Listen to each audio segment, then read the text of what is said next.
Por 15 anos, minha mãe me deixou fora de cada foto de família que ela pendurava na parede. Não por acidente, de propósito, todas as vezes. Ela não fazia ideia de que a mulher que ela vivia cortando das próprias fotos da sala seria, anos depois, a mesma mulher que a cidade inteira chamaria de heroína. Antes de continuar, se inscreve agora no canal Aria Revenge. Essa é uma das histórias mais emocionantes que já contei e você não vai querer perder o final. Meu nome é Meredith e sou engenheira estrutural. Durante a maior parte da minha vida, minha mãe deixou claro, em pequenos gestos silenciosos, que a vida do meu irmão mais novo, Caleb, importava mais do que a minha. Só entendi o motivo muito mais tarde do que deveria. O corredor da casa da minha mãe sempre foi coberto de porta-retratos. Décadas de aniversários, feriados, formaturas, tudo cuidadosamente organizado em fileiras perfeitas. Os troféus de futebol do Caleb, o casamento do Caleb, os filhos do Caleb. Minhas fotos também estavam lá, tecnicamente, mas quase sempre como uma figura pequena na borda de uma foto em grupo, meio cortada do enquadramento ou completamente ausente dos anos que mais importaram. Eu me formei em primeiro lugar da minha turma de engenharia. Não existe foto disso na parede. Consegui minha licença profissional aos 26 anos, uma das mais jovens do estado a conseguir isso. Nenhuma foto. Quando me mudei para 3 estados de distância para trabalhar numa grande empresa de infraestrutura, minha mãe contou para os parentes que eu tinha me mudado por causa de um namorado. Porque explicar o que eu realmente fazia exigia mais atenção do que ela parecia disposta a me dar. Cresci ouvindo comparações que nunca eram ditas diretamente, mas que estavam em todo lugar mesmo assim. Caleb sempre foi tão fácil de entender, minha mãe dizia para as amigas dela no telefone, sem saber que eu estava no corredor ouvindo. A Meredith sempre foi complicada, muito na dela. Complicada. Era assim que ela descrevia uma filha que simplesmente preferia livros de cálculo a álbuns de recortes, que preferia entender como pontes ficavam de pé a decorar quartos de bonecas.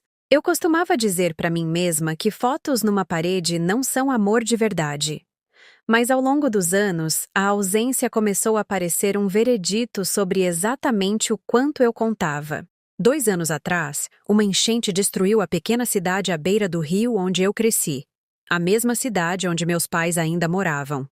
Semanas de chuva, um sistema de diques que ninguém tinha mantido direito havia décadas, e metade do centro debaixo d'água em menos de 36 horas. Eu descobri pelo noticiário, não pela minha mãe. Liguei repetidamente para a casa dos meus pais durante 2 dias antes de alguém atender.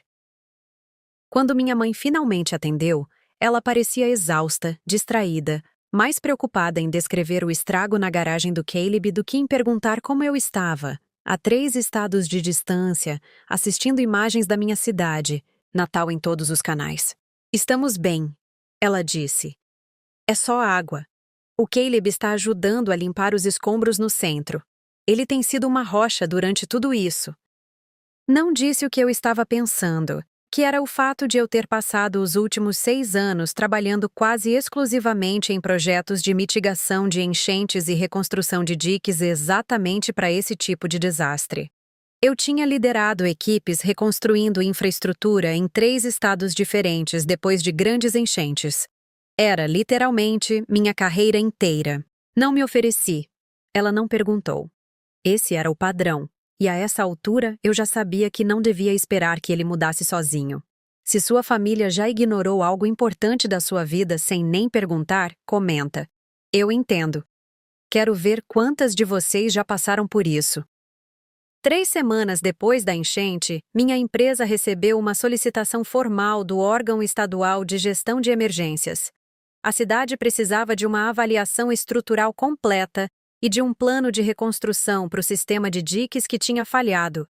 E dada a especialização da minha empresa e minha experiência pessoal com projetos quase idênticos, fui designada para liderar tudo. Não contei para os meus pais imediatamente.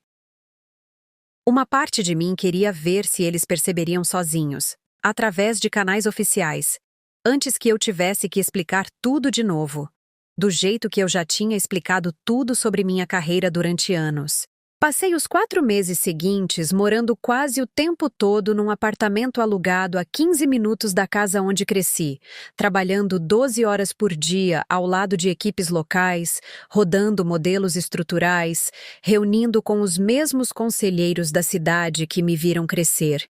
Vi meus pais exatamente 2 vezes durante esses 4 meses, ambas as vezes brevemente. Ambas com a conversa rapidamente voltando para o negócio de reformas do Caleb, que tinha ganhado bastante trabalho fazendo reparos residenciais depois da enchente. Não corrigi a suposição, comum na cidade nessa época, de que eu era só alguma engenheira que o Estado mandou. Não estava exatamente tentando esconder. Acho que uma parte de mim simplesmente tinha parado de esperar que minha própria família fosse quem descobrisse primeiro. Houve uma tarde, em particular, que ainda lembro com clareza. Estava almoçando sozinha numa lanchonete perto do canteiro de obras quando ouvi 2 mulheres na mesa ao lado comentando sobre a engenheira que o Estado mandou, tão jovem, tão competente. Uma delas disse: "Dizem que ela é daqui, sabia? Cresceu na Maple Street."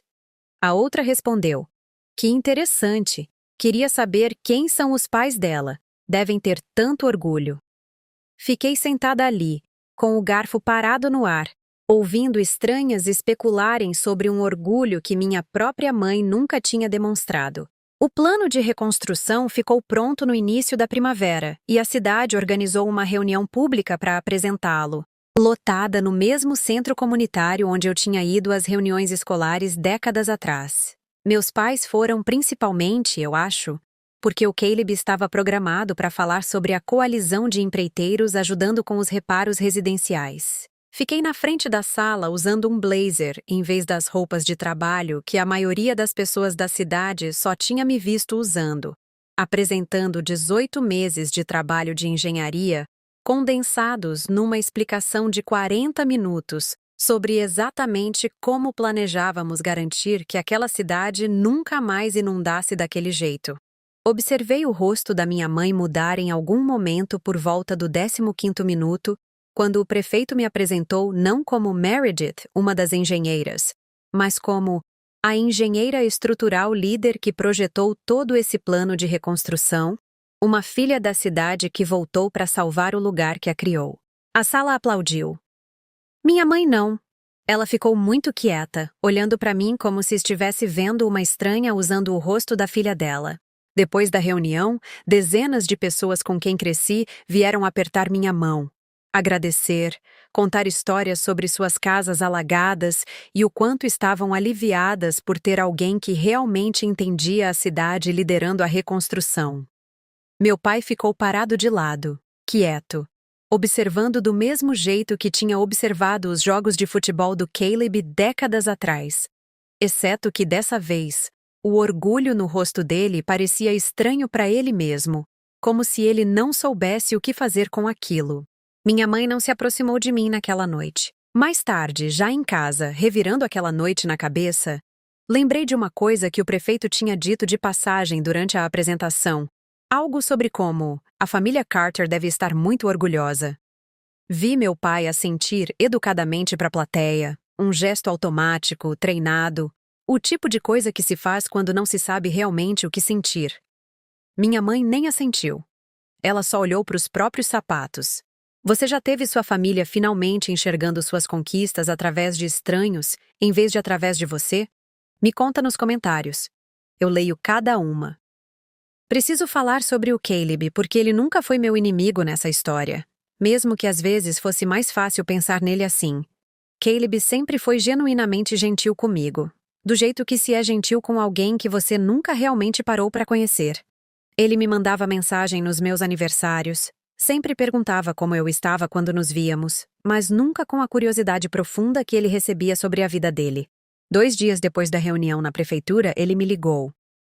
"Ei", ele disse meio hesitante, "eu meio que não fazia ideia de que você fazia isso tudo. Tipo, eu sabia que você era engenheira, mas não sabia que era desse nível." Ri baixinho, sem amargura de verdade, só cansada. Ninguém nunca perguntou, Caleb. Ele ficou quieto por um momento. "Isso é meio triste, né?" Que eu só descobri numa reunião pública, junto com o resto. Eu disse. É meio triste mesmo. Ele não tentou se desculpar em nome da nossa mãe, nem tentou justificar nada. Só disse: Bom, agora eu sei. E acho que isso é incrível, o que você faz. Foi simples, sem grandes dramas, mas foi mais genuíno do que a maioria das conversas que eu tinha tido com minha família em anos. 3 dias depois, minha mãe apareceu no meu apartamento alugado sem avisar. Algo que ela nunca tinha feito nos 4 meses em que eu morava a 15 minutos da casa dela. Ela ficou parada na porta por um longo momento antes de eu convidá-la para entrar. Sentamos na pequena mesa da cozinha e pela primeira vez em mais tempo do que eu conseguia lembrar, ela não puxou assunto sobre o Caleb imediatamente. Eu não sabia, ela disse por fim. Quer dizer, eu sabia que você era engenheira. Só não entendia o que isso realmente significava. O que você realmente fazia todo dia. Não preenchi o silêncio para ela. Passei anos preenchendo silêncios naquela família, suavizando as coisas, me fazendo menor para que ninguém precisasse sentar com uma verdade desconfortável. Não ia fazer isso naquela noite. Você nunca perguntou, eu disse baixinho. Não de verdade, não de um jeito que me fizesse sentir que a resposta importava para você. Os olhos dela se encheram, embora ela tentasse conter, com aquela mesma compostura controlada que eu tinha aprendido observando ela a vida inteira. Acho que eu tinha medo de você, ela admitiu. Você sempre foi tão capaz, tão independente, tão cedo. Eu não entendia aquele mundo, a matemática, a engenharia, as viagens de trabalho. O Caleb precisava de mim de jeitos que eu entendia. Você nunca parecia precisar de nada de ninguém. Eu precisava de você, eu disse. Só parei de mostrar isso porque nunca parecia mudar nada. Ela assentiu devagar e por um tempo nenhuma de nós disse mais nada. Não era um silêncio confortável, mas também não era mais o antigo silêncio vazio. Parecia pela primeira vez que ela estava realmente sentando com o peso do que tinha perdido, em vez de correr para algo mais fácil de falar. Eu sempre soube contar a história do Caleb para qualquer um que perguntasse. Ela continuou, a voz tremendo um pouco. O time de futebol, depois a empresa, depois o casamento. Era fácil. Cabia numa frase e todo mundo entendia na hora. A sua história eu nunca soube como contar.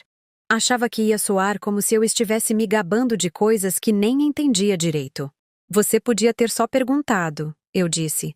Não precisava entender engenharia estrutural. Só precisava perguntar como eu estava. Ela chorou ali, na minha pequena cozinha, de um jeito que eu não lembrava de ter visto ela chorar antes. Não pelo dano feito ao Caleb, mas visivelmente por mim. Preciso ser honesta sobre uma coisa. Não a perdoei completamente naquela noite. E não acho que perdão total seja sempre o final certo para uma história como essa. Disse a ela, com calma, que agradecia a ela ter vindo, e que eu precisava de mais do que uma única conversa. Depois de 15 anos me sentindo invisível nas fotografias da minha própria família. Não pedi que ela tirasse cada foto e reconstruísse a parede ao redor de mim.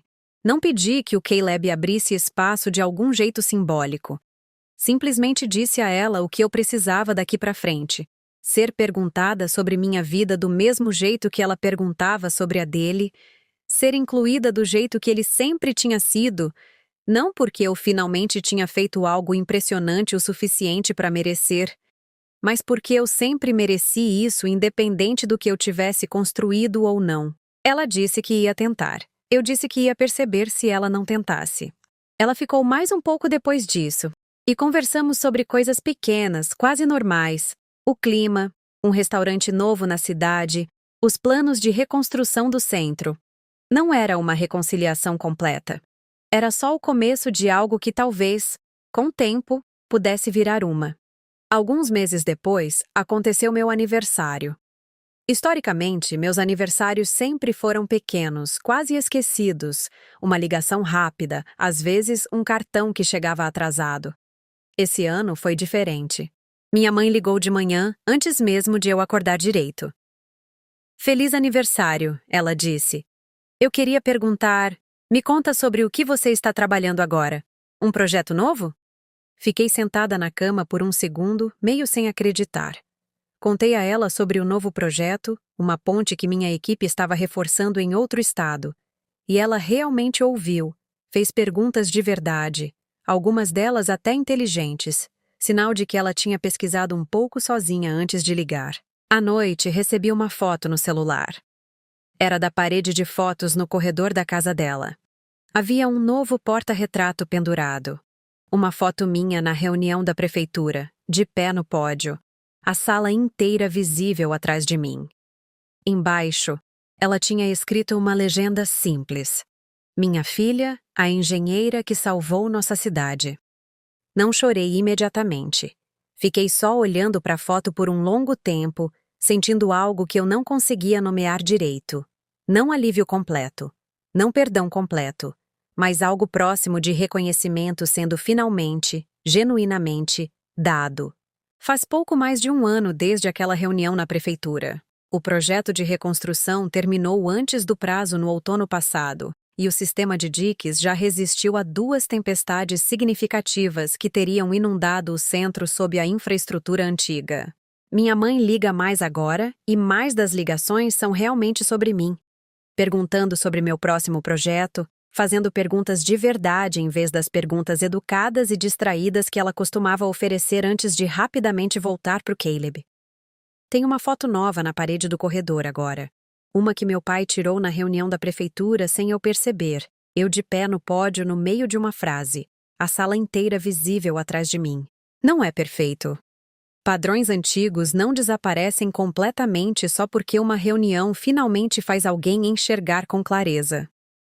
Às vezes minha mãe ainda desliza de volta para o velho jeito. Mais uma pergunta sobre o Caleb do que sobre mim numa determinada semana, mais um comentário casual que revela o quanto ela ainda está aprendendo a me ver como sou, não como ela sempre presumiu que eu era. Mas é diferente agora, de um jeito que importa, e eu parei de precisar que a cidade inteira lembrasse minha mãe de que eu existia para que ela realmente me enxergasse. Não venci exigindo um pedido de desculpas ou forçando um confronto. Venci construindo algo real o suficiente para que a verdade simplesmente se tornasse impossível de ignorar. E finalmente dizendo à minha mãe, com clareza e sem pedir desculpas, exatamente o que eu precisava dela daqui para frente. Às vezes, a maior vitória da sua vida não vem de destruir alguém. Vem de alguém finalmente decidir realmente te enxergar. E de você decidir que não precisa mais da permissão dessa pessoa para saber o seu próprio valor. Então me conta. Alguém na sua vida já finalmente te enxergou com clareza, mas só depois que o resto do mundo te viu primeiro? Como você lidou com isso? Deixa sua história nos comentários.